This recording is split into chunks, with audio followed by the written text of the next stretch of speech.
Donald Trump 20 જાન્યુઆરી 2025ના રોજ સત્તા સંભાળવાના છે, પરંતુ તે પહેલા જ તેમણે એવા કેટલાક નિર્ણયો લીધા છે તેનાથી લોકોને ભારે આશ્ચર્ય થયું છે. તેમાં હવે ડોનાલ્ડ ટ્રમ્પે એફબીઆઈનું નેતૃત્વ સંભાળવા માટે કશ્યપ ઉર્ફે કાસ પટેલની પસંદગી કરી છે. જોકે ટ્રમ્પ ચૂંટણી જીત્યા તે પહેલાથી જ કાસ પટેલનું નામ આ જવાબદારી માટે ચર્ચાઈ રહ્યું હતું, તેથી તેમની પસંદગીમાં કોઈ આશ્ચર્યની વાત નથી. કાસ પટેલ ડોનાલ્ડ ટ્રમ્પના અત્યંત વિશ્વાસુ વ્યક્તિ છે. ટ્રમ્પે જેટલા પણ નોમિની જાહેર કર્યા છે તેમની પાસે મોટાભાગે જે તે બાબતોનો પૂરતો અનુભવ છે, પરંતુ કાસ પટેલની પસંદગી કાયદાના શાસનને પોતાના નિયમોને આધીન કરવાની ટ્રમ્પની યોજના જણાવે છે. એફબીઆઈના ભૂતપૂર્વ એજન્ટ અને MSNBCમાં કોલમિસ્ટ એવા ફ્રેન્ક ફિગલીવ્ઝીએ પોતાની કોલમમાં લખ્યું છે કે કાસ પટેલ અમેરિકા અને કદાચ વિશ્વમાં લો એન્ફોર્સમેન્ટ અને ઇન્ટેલિજન્સ એજન્સીનું નેતૃત્વ કરવા માટે સંપૂર્ણ રીતે અયોગ્ય છે. એટલું જ નહીં, લગભગ 200 દેશોને આવરી લેતી 55 US field office, 350 satellite office અને વિદેશમાં 63 સ્થાનો પર બ્યુરોના 37,000 કર્મચારીઓનું નેતૃત્વ કરવા માટે જે પ્રોફેશનલ અનુભવની જરૂર હોય છે તે પણ કાસ પટેલ પાસે નથી. જોકે આ પણ ચિંતાનો વિષય નથી.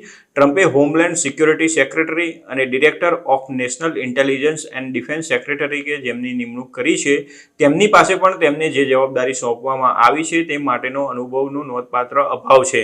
કાસ પટેલ પાસે ક્ષમતાનો તો અભાવ છે, પરંતુ સમસ્યા તેનાથી પણ ઘણી આગળ છે. કાસ પટેલનો રેકોર્ડ રહ્યો છે કે બંધારણમાં તેમને કોઈ નિષ્ઠા નથી, પરંતુ તેઓ ટ્રમ્પ પ્રત્યે આંધળી નિષ્ઠા ધરાવે છે. 2020માં ટ્રમ્પ ચૂંટણી હારી ગયા બાદ કેપિટોલ હિલમાં જે હિંસા થઈ હતી તેમાં કાસ પટેલે કાવતરાની થિયરી ઉપજાવી કાઢી હતી અને જૂઠાણા ફેલાવ્યા હતા. હકીકતમાં કોર્ટના તારણો અને જ્યુરી સિસ્ટમની એવી બાબતો છે જે એફબીઆઈ ડિરેક્ટર માટે મહત્વની હોવી જોઈએ, પરંતુ કાસ પટેલને તેની કોઈ જ પરવા નથી. જો કાસ પટેલ એફબીઆઈ ડિરેક્ટર બનશે તો તેમણે બંધારણની જાળવણી અને રક્ષણ કરવાના શપથ લેવા પડશે, પરંતુ તેમણે જાહેરમાં જે નિવેદનો આપ્યા છે એ વાતની ચિંતા છે કે તેઓ પોતાના શપથ પાળશે કે નહીં. ગત વર્ષે ટ્રમ્પના એડવાઇઝર સ્ટીવ બેનોન સાથેના એક ઇન્ટરવ્યુમાં કાસ પટેલે 2020ની ચૂંટણીને પ્રભાવિત કરનારા અને ટ્રમ્પની ખોટી રીતે તપાસ કરનારા જજીસ, વકીલો અને પત્રકારોને પાઠ ભણાવવાની વાતો કરી હતી. તેમની આવી વાતો પરથી તેઓ કાયદાનું સખ્તાઈથી પાલન કરવાનો ઈરાદો ધરાવે છે તેવો કોઈ જ વિશ્વાસ થઈ રહ્યો નથી.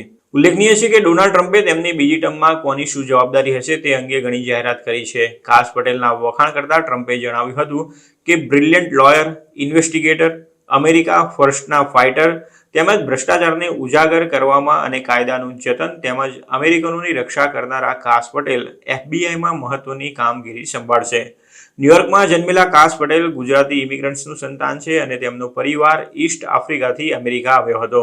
વ્યવસાય વકીલ એવા કાસ પટેલે પોતાની કરિયરની શરૂઆત ફ્લોરિડામાં પબ્લિક ડિફેન્ડર તરીકે કરી હતી. જોકે એફબીઆઈમાં થનારી તેમની સંભવિત નિમણૂક સામે કેટલાક લોકો સવાલ પણ ઉઠાવી રહ્યા છે. અમેરિકન મીડિયામાં એવી પણ ચર્ચા છે કે કાસ પટેલનું એકમાત્ર ક્વોલિફિકેશન ટ્રમ્પ પ્રત્યે તેમની વફાદારી છે. ન્યુયોર્ક ટાઈમ્સ સહિતના અમેરિકન અખબારોએ ભૂતકાળની કેટલીક ઘટનાઓનો ઉલ્લેખ કરીને કાસ પટેલની ક્વોલિફિકેશન પર પણ સવાલો ઉઠાવ્યા છે.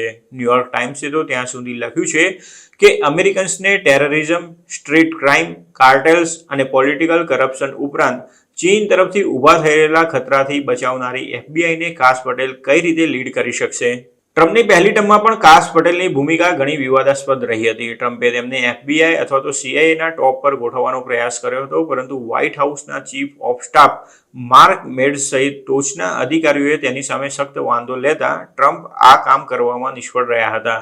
જોકે આ વખતે આમ થાય તેની શક્યતા ઘણી ઓછી છે અને કાસ પટેલ એફબીઆઈના ડિરેક્ટર બને તેવી શક્યતા ઘણી વધુ છે.